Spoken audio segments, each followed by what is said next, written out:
So, good evening guys. May nabili akong case, waterproof case ng GoPro Black 8.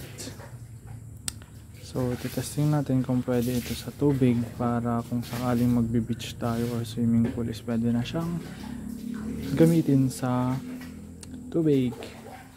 Though waterproof na siya already kahit wala siyang casing, pero mas magandang siguraduhin na natin kasi hindi basta-basta nakakahingi or bili ng ganitong device. So let's try yung GoPro guys.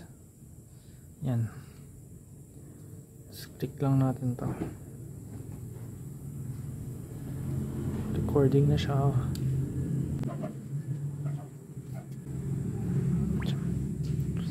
May bumubura, so ibig sabihin na may part pa na hindi pa occupied. Actually ganyan din yung nangyayari sa GoPro na wala siyang casing, so nakakatakot, baka mapasukan ng tubig. So check natin yung video quality kung maganda ba or not.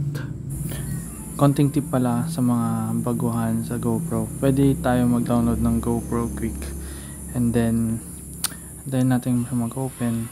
Pwede nating i-export yung mga files dito, turn on Bluetooth and then i-select lang natin yan. Naka already pair na kasi, tapos view media, nandyan na lahat yung mga footage. Okay, wait lang natin and then nandyan na, pwede na natin siyang i-download. So yun, wait lang natin and then ang maganda pa dito, pwede natin gamitin yan na live, Facebook live, and then pwede din natin siyang pwede natin siyang live preview kung ano yung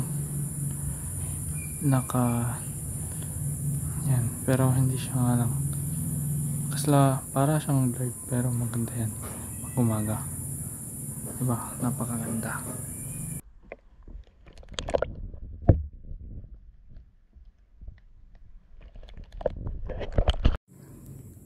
At ang isa pang maganda dito sa GoPro 8 is may voice control siya or voice command siya. Gaya nito, GoPro turn on.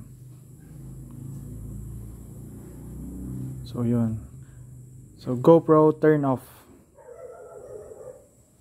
Astig, diba?